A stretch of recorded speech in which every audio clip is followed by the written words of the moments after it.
자, 우리 선배 학자들이 해놨던 걸 생각해 봅시다. 요거 프로이드 그런 우리가 다 유명으로 되어 있는데, 지금 프로이드 심리학을 뛰어넘어가지고 많은 발전된 심리학이 나왔습니다만, 그때만 하더라도 이 사람들은 워낙 머리가 좋은 사람들이기 때문에 여기에서 지금 프레드리크 페스터가 얘기하는 이미지 효과, 이미지가 엄청나게 크다는 것, 다소서 효율을 낸다는 것을 간파를 했어요. 근데 이때는 프로이드가 실험할 수 있는 단계는 아니에요.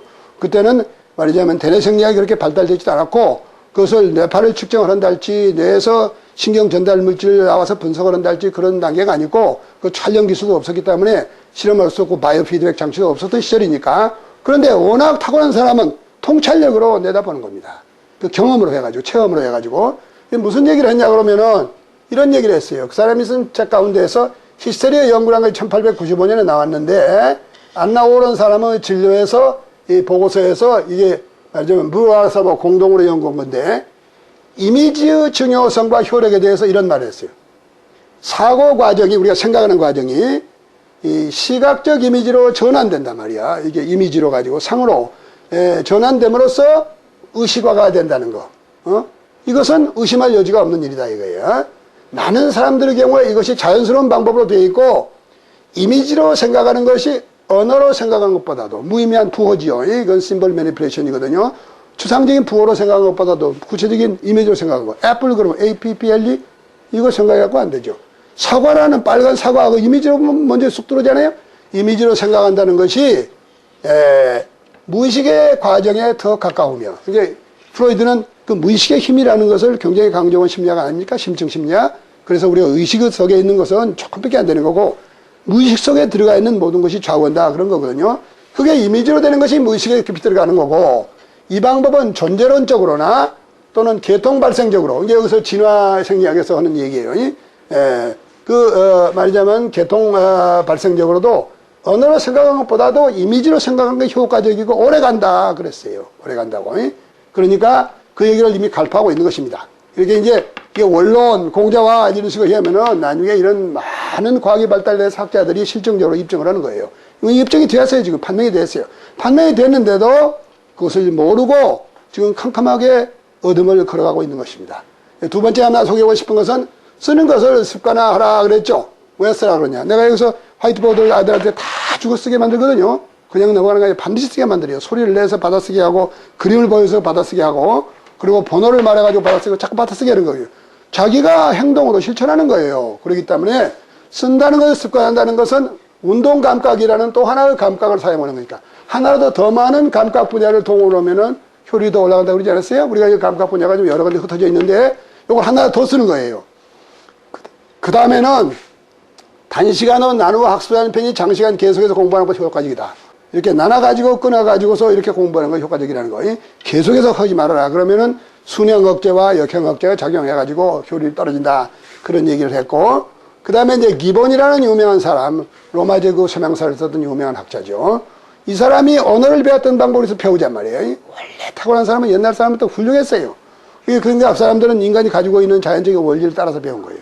이 사람이 어떻게 했느냐 그러면은 라틴어 학습을 하는데 처음에는 라틴어를 가지고 원문을 불어로 자기가 번역하는 거예요. 그래가지고서 번역된 자기가 번역한 불어를 다시 라틴어로 또 번역하는 거예요. 그래가지고 그 자기 번역된 라틴어하고 라틴어 원문하고 대조해보고 어디를 잘못 썼는가 어떻게 됐는가를 비교하는 거예요. 나는 이 학습을 우리 클래스에서 하고 있습니다. 하고 있어서 스토리스 포 리프로덕션이라는 그 애닉도트를 애들 가르치면서도 한번 다 번역해주고 뜻 가르쳐주고 단어 가르쳐주고 문법 가르쳐주고 가르칠 걸 다 가르쳐줍니다. 그러고 난 다음에는 거기에 나온 질문이든지 답이든지 말하자면 텍스트든지 전부 토막토막 띄어가지고서 그것을 우리말로 번역시켜요. 번역시키는 거거든요. 그런 다음에 책 못 보게 하고 니 번역된 걸 가지고 영어로 다시 옮겨보라 그러는 거예요. 옮겨가지고서 그 다음에 자기가 스스로 이제 원문하고 대조해봐라 건 집에 가서 할 일이고, 그 습관을 들이기 위해서 화이트보드에 써가지고 들라고 그러죠.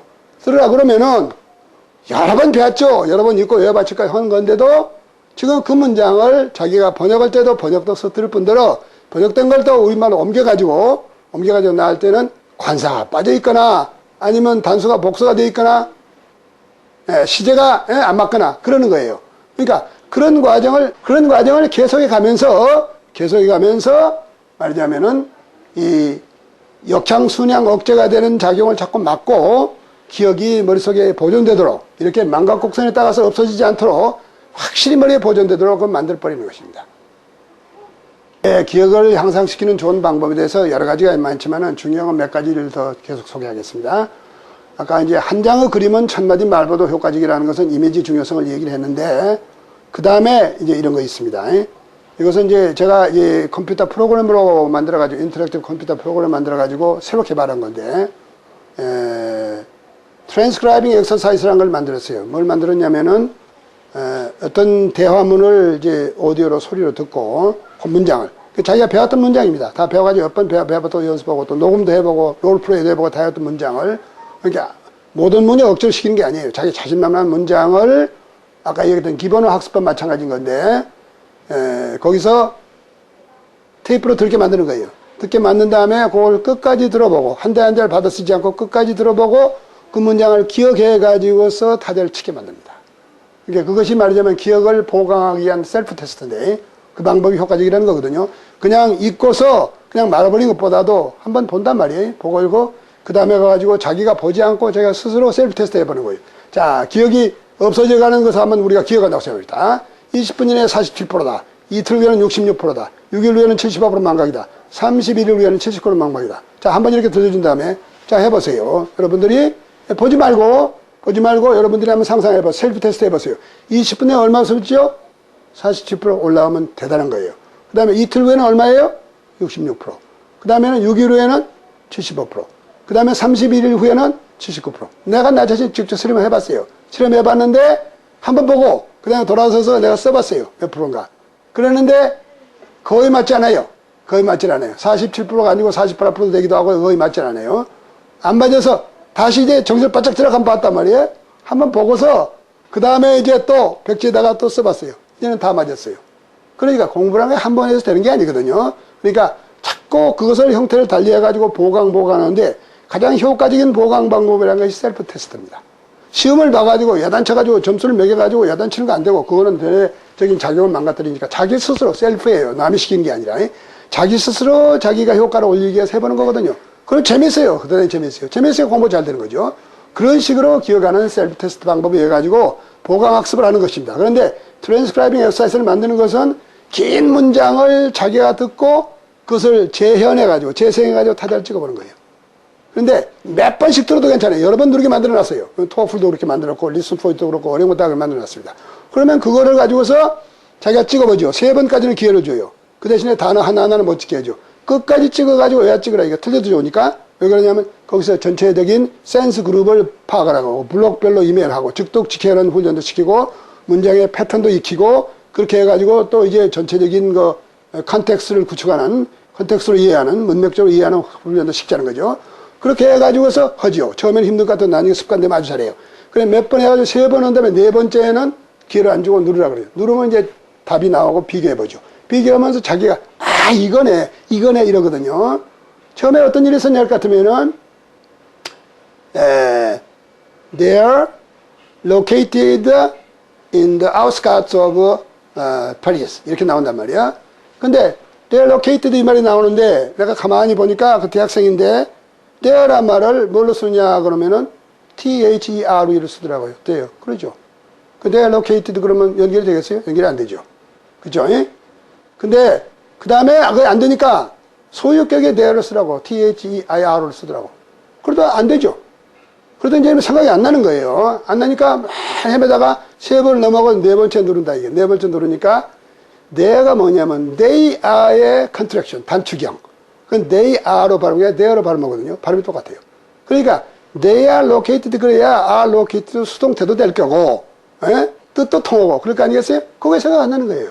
이게 트랜스크라이빙 엑서사이즈를 통해 가지고 그런 것들이 다 바로잡아지는데 그냥 주입식으로 가르치면 안 되는데 자기가 이게 트라이얼 앤 에러로 시행착오로 다니면서 이게 그러면 나한테 물어보는 거예요. they are를 이렇게 단축하면 there로 발음 납니까? 그래. 그러지. 그러면 소유격에 대하고 장소부사에 대하고 같은 발음이에요? 그렇지. 그럼 어떻게 구분해줘? 그러니까 한 번 더 머리를 써야지. 앞에 문맥을 봐야 되지 않느냐. 거기다 their 소유격이 있으면 their located 말이 되냐? 소유격이 locate 동사, 과거분사가 나오는데 그러면은 거기다 대어라 정섭 쓰면 장섭 쓰고 대어로케이트면 되냐? 대어라는 모르지만은 그러니까 그것은 되는 것은 대어 발음으로 나온 거 대아가 되어된 단축까지 배워야 된다. 거기서 처음으로 배웠어요. 그렇게 발음 난다는 거. 그러니까 그걸 써보면서 배우는 거예요. 그런 엑서사이즈를 엄청나게 많이 나눴어요. 그런 것을. 그러고 난 다음에 아까 기본 방법도 나눴습니다. 이미 다 배운 문제이고 몇 번 롤플레이에서 하고 딕테이션을 하고 트랜스크라이빙도 하고 뭐 여러 가지 문제 풀면서 많이 접해둔 문장을 이제는 내가 한국말로 다 번역해놨어요. 번역을 할 적에 의역을 하지 않고 어순에 따라서 비교적 직역 가깝게 해놓고 그것만 보고 영어로 옮겨보라 그러는 거예요. 영어로 옮겨보라 그러니까 다 배웠잖아요. 배웠지만 다 지나갔죠. 한참 지나갔죠. 그러면 아까 20분만이로 47분 망각된다 그러잖아요. 남아있어 없지만은 잠재적으로 어느 정도 남아있는 거예요. 그걸 보강식에서 끌어올리기 위해서 하는 건데 그래가지고 이제 쓰죠. 쓰면은 안 맞아요. 안 맞아요. 전혀 안 맞아요. 안 맞고 이제 몇 번 그 연습을 하는 가운데 그런 말하자면 영장국 문제도 그냥 지금 걷지도 못한 놈하고 다르려라 그래 봐야 소용없어요. 그 놈은 써서 될 거예요. 우선 기본 메카닉도 모르는데 말이죠. 그러니까 그렇게 해서 연습시켜서 훈련하고 나니까 이제는 자기가 쓰고 싶은 문장을 써요. 문장을 써요. 그러니까 그런 식으로 쉽게 만들어가지고 여러 단계로 나눠가지고서 훈련을 쌓아가면서 어렵지 않게 만들고 거기서 자기가 직접 해보면서 지금 성취하는 쾌감을 자기가 깨닫고 느끼고 기분 좋아가면서 공부를 한다는 거. 그러니까 교재를 만들 때 그렇게 만들어야 좋은 교재다. 난 그렇게 보고 있습니다. 그래서 그런 교재를 만들려면 너무나 시간이 많이 걸리고 힘이 들지만은 그게 효과가 있습니다. 그러니까 그렇게 한다는 것. 또 하나 방법은 뭐냐면은 두 가지 방법을 하는데 뭐 어떤 걸 파악할 적에 아까 내가 단어 읽지 말라고 그랬지 않았어요? 센스 그룹을 읽으라고 전체 문장 끝까지 들으라고 그랬죠? 그것은 문맥을 살리라 그런 얘기예요. 그러니까 어디 장소를 먼저 알라가 모르는 데라고 하면 산 꼭대기에 올라가서 지리를 보는 거예요. 남산 꼭대기 서울시를 보는 겁니다. 그렇게 해서 동서남북 방향을 파악을 해놓고 그 다음에 목표 지점을 가서 거기를 가려면 동쪽에서 서쪽으로 가는구나. 그래서 이제 지하철 조사해가지고 해당되는 지하철을 타고 몇 정거장이다 이렇게 세가지고 거기 가서 세가 딱 내리는 거예요. 그러니까 이 남산에서 내려다보는 것은 탑다운입니다. 꼭대기에서 아래를 내려다보는 거예요. 대위를 파악하는 거죠. 그 다음에는 바텀업이에요. 밑바닥에서 위로 올라가는 거예요. 그러니까 영어 학습으로 말한다 그러면은 속독으로 읽어가지고 대위 파악하는 것이 탑다운입니다. 들을 적에도 대위만 듣는 거예요. 그래서 우리 교재가 만들어지면 어떤 대화를 들려주고 이것이 호텔에서 일어난 대화냐 아니면 음식점에 일어난 대화냐 레코드 가게에서 나온 대화냐 아니면 술집의 대화냐 이렇게 물어보거든요. 대위만 파악하는 거예요. 그러고 난 다음에 구체적으로 바텀업 올라가죠. 거기에 세부적인 사실에 대해서 질문하죠. 그래서 두 개가 다 돼야 돼요. 그러니까 바텀업이라는 건 뭐냐면 거기에 대한 단어, 그 어떤 단어에 대한 발음, 그 다음에 발음이 이어지면 블렌딩 하는 거 그런 세부적인까지도 다 알아야 돼요. 그러니까 그 단어 뜻까지도 전부 그렇게 해서 두 개가 병행돼서 나가야 된다. 학습이라는 게. 그게 효과적이다. 그러니까 첫째 대의도 파악하지 않고 세부적으로 들어가면 안 돼요. 그거면 공부가 안 돼요. 효과 없는 방법이에요. 방법이 그렇게 하라는 거고 또 하나는 뭐냐 그러면은 이제는 오하이오 스테이트 유니버시티에서 하럴드 E. 버드라는 교수하고 H.G. 베커 교수가 실험한 결과인데요. 단어를 눈으로 읽고 기억하는 것과 큰 소리로 읽고 암기하는 것을 비교해 봤어요. 대학생들을 집단을 나눠가지고 컨트롤 그룹하고 익스페리멘트 그룹 나눠가지고 해봤더니 소리를 내서 읽는 아이들이 기억률이 34%가 더 증진됐다고 나와 있어요. 그래서 우리 아이들 보고 그럽니다. 소리 내서 읽으라 그럽니다. 그렇게 하기 위해서 전부 컴퓨터에다가 오디오를 넣어가지고 누르면 소리 나게 만들고 문장도 끊어서 읽게 만들고 해서 소리 내서 따라 읽으라 그러고 녹음해가지고 재생시키고 이렇게 롤플레이 시키고 그렇게 하고 있는데 습관이 된 아이들은 하는데 그런 아이들은 발전하는데 처음에 아예 대부분 아이들이 눈으로 읽어요. 이번에 한 번요. 내가 무슨 얘기 모르겠어요. 옛날에는 다 소리 내서 읽었는데 요즘 중국에서 유행해가지고 뭐 크레이지 잉글리시에서 고래고래 소리 지르는 걸 봐도 일리가 있는 얘기입니다. 소리 내서 더구나 외국어를 배우는데 이 묵독을 해가지고 뭘 배운다는 거예요. 그게 발음하고 귀로 듣는 거, 눈으로 보는 거 다 연결되어가지고 이게 관련 연상에 대해서 들어가는 건데 그리고 되도록이면 많은 감각기관을 통해 기억이 된다는 건데 이건 열중시하고 가만히 앉았고 눈으로만 보고 시각만 보고 눈으로만 보는 건 글자만 읽는 것은 효율이 하나예요. 하나. 에? 그러니까 소리를 내 읽으면 벌써 자기가 여기에 타스턴에 들어가니까 넷이란 거 있잖아요. 눈으로 보고. 그런데 소리를 내면 자기가 소리가 귀로 들리기 때문에 효율은 듣는 것이 더 들어와요. 이해 효율이 더 보태지는 거예요.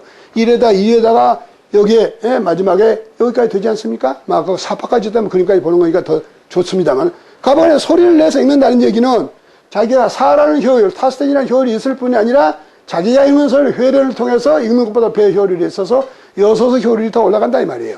그런데 영어를 배운 녀석들이 단어를 읽을 때나 문장을 읽을 때도 소리를 안 낸단 말이에요. 소리 안 내고 읽어요. 그러면 안 되는 것이 영어는 우리하고 다릅니다. 우리말은 음절이기 때문에 또박또박 읽지만은 영어는 음률어가 돼서 내 영어는 강하고 길게 하고 기능어는 약하고 짧게 해가지고 문장이 기나 짧으나 같은 시간에 읽게 돼 있어요. 예를 봅시다. 영어는 예를 들면은 이래요. 음률이. 이게 강했다, 약했다, 강했다, 약했다 그러잖아요. 우리는 똑똑똑똑 똑같죠? 이렇게. 형태나 이 다르단 말이에요, 이게. 요것이 말하자면 슬라빅 타임드 랭귀지예요. 우리 한국어 같은 거예요. 요것은 영어의 특유한 스트레스 타임드 랭귀지예요. 음률어예요. 음률어란 말이야. 그러니까 요걸 읽는다 그럴 적에 여기서 birds eat worms. The birds eat worms. The birds eat worms. The birds will eat worms. The birds will have eaten the worms. 이렇게 되면은 내가 읽는 건 전부 길이가 다르죠? 여기서부터 점점 길어지죠? 그런데 영어는 이걸 똑같은 길이로 읽는 거예요. 그렇게 읽다 보니까 birds eat worms 할 적에는 비교적 여유있게 읽지만은 한 단어 더 올라가잖아요? 그러면은 the birds eat worms 그래갖고는 못 따라가요. 그러니까 요거는 약하게 읽어가지고 the birds eat worms 이렇게 가야 돼요. 그래야 같은 인터벌에 같은 시간 간격 내에 읽을 수 있으니까. 하나 더 들어간단 말이야. 더가 또 들어간단 말이야. The birds eat the worms 이렇게 돼요. 그러니까 the worms and the worms 이렇게 되는 거예요. 그 다음에 더 올라가면은 여기는 will이 하나 더 붙어요. The birds will eat the worms 이렇게 된단 말이야. 그 다음에 여기는 will have eaten the worms죠. The birds will have eaten the worms 이렇게 되거든요. 그래서 요 읽는 것을 똑같은 간격에 읽어버리는 거예요. 읽어버리기 때문에 내용어 중요한 것만 birds eat the worms만 내용어입니다. 나머지는 중요한 거 아니에요. 결국에 이게 새가 벌레 먹는다는 거 아닙니까? 나머지는 이게 기능어이기 때문에 너가 붙든 뭐가 붙든 그렇게 중요한 건 아니니까 이건 문법적인 얘기이기 때문에 그것은 문법을 배운 사람이면은 다 아는 거니까 알기 때문에 그렇게 읽어야 이게 효과가 되니까 소리를 내서 읽어야 돼요. 소리를 내서 읽어야 되지 우리 음절어는 습관을 버리지 못하고 영어를 한국식말로 읽으면은 첫째로 그 사람들이 빠르게 대하는 대화를 알아듣질 못해요. 알아듣지 못하는 왜 그러냐면은 그 사람들은 주어 동사수로 가는데 우리는 주어하고 내용어가 들어가고 쫙 끝에가 동사가 나온단 말이에요. 안 맞아. 왔다 갔다 해야 되니까 안 맞은 데다가 우리는 플랫하게 이렇게 음절로 토막토막 하는데 그 사람들은 강했다, 양했다 이렇게 가는데 가는 것은 강하고 긴 부분만 들어라 이 얘기예요. 나머지 부분 듣지 말으라는 거예요. 말할 때도 그냥 빨리 말해버리라는 거예요. 약하게 말해버리라는 거예요. 그래 음도 약음으로 변하는 거거든요. 그러니까 그 사람들은 내용만 초점만 맞춰서 듣는 습관이 되어 있어요. 그러니까 그 리듬만 맞춰 듣기 때문에 부담도 안 되고 한 번 주의를 집중했다 그 다음에 쉬니까 그 다음에 또 이제 힘이 나가지고 있게 되고 그렇게 해서 효율적으로 경제적으로 듣고 있는데 우리는 그렇게 안 된 데다가 못 알아들으니까 어떤 생각이 되느냐면은 자신감을 잃어져 버리고 그러니까 화도 나고 이렇게 되니까 내가 파충류로 되돌아가는 거예요. 그러니까 사고활동 안 되고 그러니까 듣는 걸 못 듣는 거예요. 그래서 그러니까 듣는 거 한다면 귀가 나쁘면 못 듣는 게 아니니까 귀가 나쁘면 이비인후과에 가야 되겠지만 그거에 아닌 사람은 듣는 습관을 바꿔야 돼요. 그럼 어떻게 바꾸느냐? 습관이 간단히 되잖아요. 오래 가야 돼요. 왜 그러냐면 그 프로그램을 넣어야 되는 거거든요. 습관을 바꾼다는 건 프로그램을 넣는 거예요. 프로그램 넣는 것이기 때문에 이렇게 이런 음률로 읽는 것을 수없이 들어야 돼요. 들으면 그 프로그램이 들어가요. 들어가면 그런 패턴으로 읽으니까 영어는 싱코페이션 음률이기 때문에 약강이 많이 갑니다. 약강으로. 그런 거라면 음악적으로 듣고 부담 없이 듣기 때문에 아무런 내가 방해를 안 받기 때문에 자기 안만큼 다 듣는 거예요. 그러지 않으면 많은 방해 요소가 있어가지고 못 알아들어요. 지난 시간에 내가 한번 얘기했습니다만은 공포 분위기에서 불안한 분위기에서 하나도 못 알아듣다 그러잖아요. 그러니까 릴렉스 시키니까 다 알아듣더라 그런 얘기를 했는데 그런 것이 이 듣는 데에도 굉장히 중요합니다.